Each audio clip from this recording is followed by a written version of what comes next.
Tonight, a look at America's hostage dilemma overseas. More U.S. citizens like slain journalist James Foley and Steven Sotloff, they're being held by ISIL. But what can and should be done to rescue them? After all, the U.S. does not negotiate with terrorists. It is a painful policy that James Foley's family is speaking out against. Other countries, including our allies, do negotiate and even pay ransoms. Should the U.S. change its policy, or could that lead to more trouble? And is the NFL getting a wake-up call? Players are getting pulled off the field, sponsors jumping ship. Just how much trouble is the NFL facing over a series of recent scandals?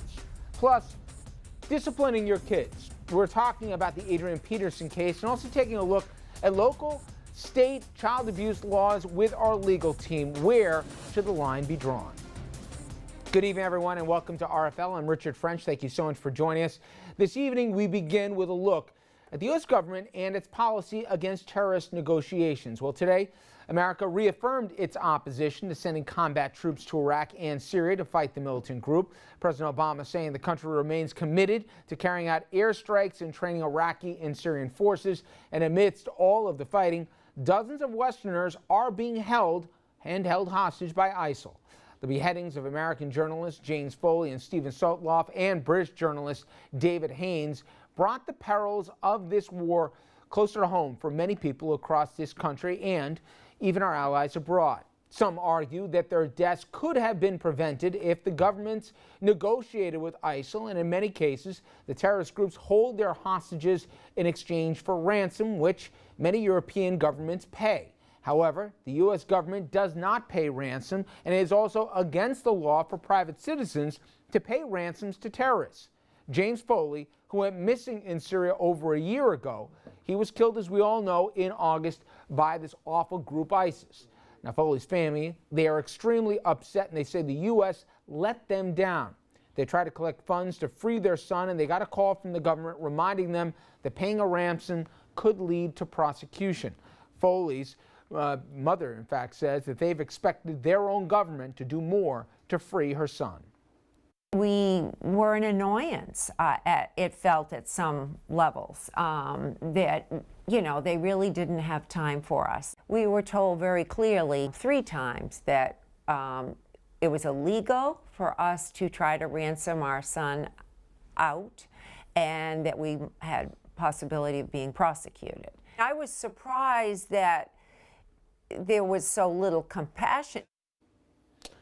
Now, a piece in the Times, in fact, yesterday, says that for much of the hostages' captivity, the administration appears to have treated the abductions as unfortunate but relatively routine cases of Americans falling into the hands of extremists. Europeans, by contrast, though, treat the kidnappings as national security crises, and that placed the Foleys in the middle of a global debate about how, in fact, to deal with terrorist kidnappings. Mike Lyons, a good friend to the show and a senior military analyst for CBS Radio and former Army captain himself who served in the Middle East, released this statement to RFL saying that the U.S. policy not to pay a ransom to a terrorist group for a captured U.S. citizen is grounded in the belief that all it will do is perpetuate a vicious cycle and fuel further kidnappings, saying it funds the terrorist war effort and encourages further atrocities of civilians of every nation.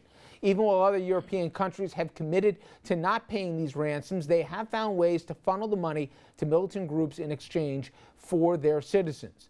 As long as the practice of paying ransom continues, Westerners in the Middle East are in danger. And a united front across the world against this practice, making it worthless, is the only way it will possibly stop. If we pay, we know they will increase. I want to bring in our panel on this one right now. Tom Doherty, Republican strategist, partner at Mercury, and a former advisor to New York Governor George Pataki. Dominic Carter, political journalist and author, and Andrew Whitman, our senior political correspondent. And from my end, if it was my brother or my loved one here, I would think I'd move hell and high water to try and get him back in one piece. But I understand the U.S. policy, and I know a lot of people say they should have done more. But you are perpetuating a cycle here if you not only negotiate, but you pay off ransoms. They didn't ask for anything. They wanted money, okay? And what would they have done with the money? They would have recruited more people. They would have bought more arms. They would have killed more either military men or civilians. I know it's hard and maybe hard-hearted to say, but I think we got the right policy. We have the exact right policy, and Mike Lyons laid it out correctly, is that, look, these individuals, as unfortunate as the circumstances, and they're horrible, they made a decision to go overseas and serve in some very, very terrible places. The government can never get involved in that. It will just perpetuate it. And, look, I mean, it's very much like, these people I love who smoked all their lives and then decide to sue the tobacco company. If you're going to be a journalist and know the dangers of going to a place like Syria in the middle of a war, as valiant as your effort may be, these things happen. The United States government cannot pay for that. What about the argument we leave no man behind? Then they are not soldiers. They have made it. Would it make a difference if they were a soldier versus a journalist? No, we shouldn't. We should never. Look, that's why I had a problem with the case recently. We should never negotiate with terrorists. These are terror organizations. They will kidnap more people. It'll be more money in their pockets, as you said, and they will do much more greater harm than, look, we have a country of 315 million people.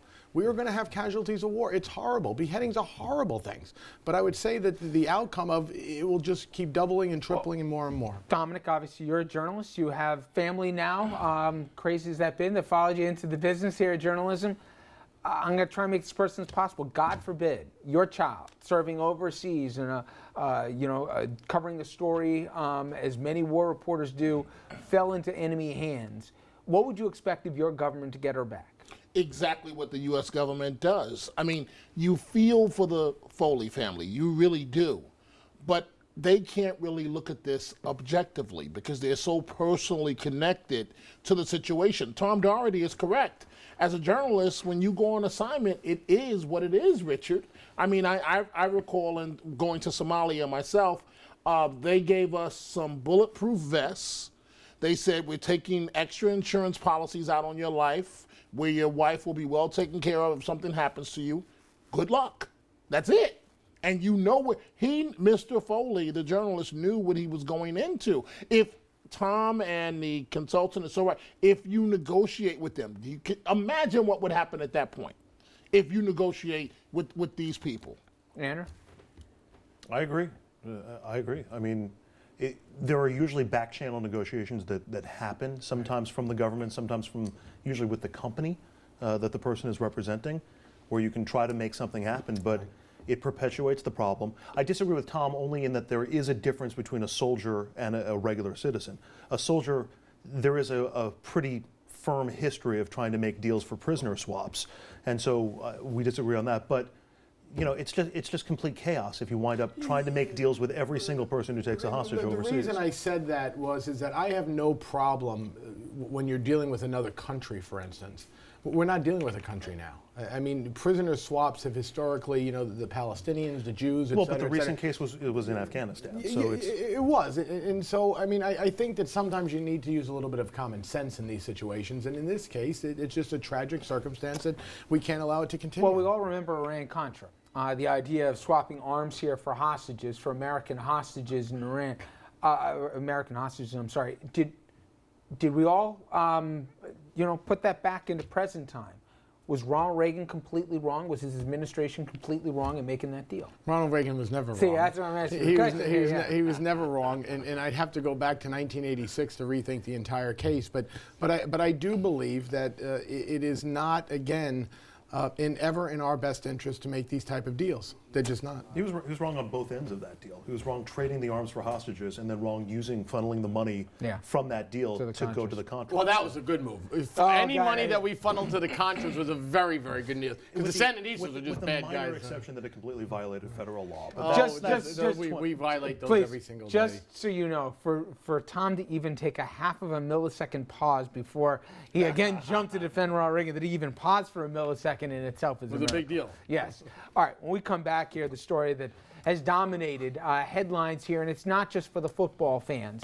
It has been about the league, the NFL, and its commissioner, Roger Goodell, keep on fumbling after fumbling here, criminal conduct, alleged and even sometimes convicted of its athletes. When players mess up, they either get benched, they get cut, they get fired. But what happens to the commissioner, and would that be enough here for the league to really regain its stature? You got advertisers now weighing in as well here. A lot of people mad at what many people find to be the most Teflon brand in all of America. We'll talk about that after this.